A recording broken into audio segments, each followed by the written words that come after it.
Okay mga kamaster, panibagong legendary shortcut ulit tayo.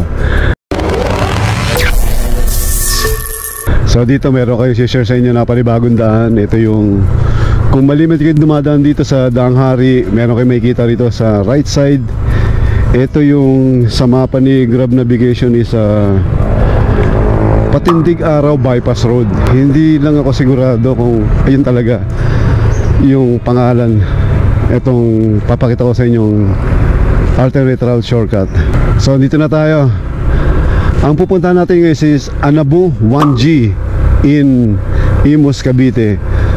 So dito pinapakita rito sa Grab Navigation na sinundan natin yung Grab Navigation. Dito tayo pinapadaan.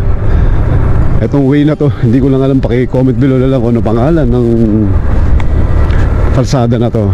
So hindi ko na pinili yung sa kabilang side, sa Aguinaldo Highway, kasi sa oras na to, alam niyo naman, laging traffic doon sa Aguinaldo Highway. So ito na pinili natin. Pa-practice driving pa. So napapansin niyo rito, wala talagang dumadaan. Kumbaga tayo pa lang, ako pa lang.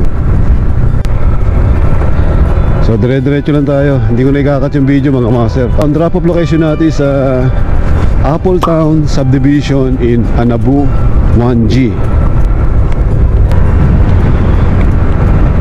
Sa gabi parang hindi pwede dumaan dito, wala pang ilaw, madilim. Yun, hanggang dito na lang pala yung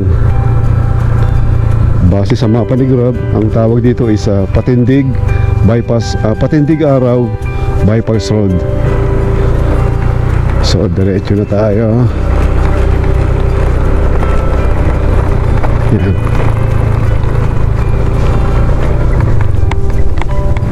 Okay.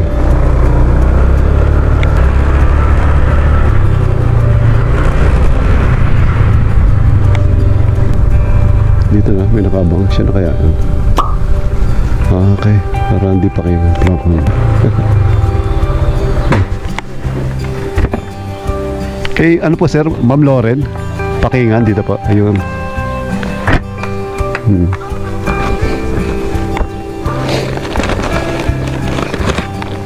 Ito na po. Salamat po tayo. Bayad na po yan. So ito mga master, hindi na tayo pwedeng kumaliwa doon sa dinaan natin kanina, Patindig Araw Bypass Road. Gawa ng pag bumalik ulit tayo doon, ang U-turn slot na nun is doon na sa ilalim ng flyover ng Pa-District. So bali, ang gagawin natin, kakanan tayo dito para ang labas na natin sa Aguinaldo Highway. Para malaman nyo din na yung bypass road na yon, ang karuktong neto ay ito, papuntang Aguinaldo Highway. So ito, dito lang tayo. Pakita ko sa inyo daan. Ayan. So dati, nung wala pa yung tulay na yon, dito kami dumada, itong mga Grab rider, yung pababa na yan. So ngayon hindi natin gagamitin yan kasi meron ng bagong gawang tulay. So ayun, yung bagong gawang tulay. Ayan. Dito na tayo dadaan ngayon. Ayan. So ano ba to? Ano ang pangalan ng tulay na to? Tingnan natin dito kung anong pangalan ng tulay na yan. Wala nakalagay. Wala nakalagay. So ito, first time nyo na nadadaan, hindi nyo kabisado, baka bigla kayong mabilis ang takbo. Itong dead-end dito, delikado, pababayan. Ayan. Ingat lang, ingat sa mga first time palang dadaan dito. Okay. Alright, diretso lang tayo na yung Anabu Road. Ayan. So okay, taas na tayo dito mga master sa Anabu Road. Hahanap lang tayo ng left turn para makalabas tayo dito sa Anabu Road.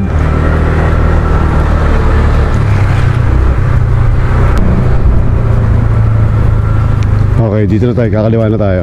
Katulad na sabi ko kanina, maghahanap lang tayo ng kaliwaan para makapunta tayo ng Aguinaldo Highway. So ito na. Mga kamaster, dito na tayo.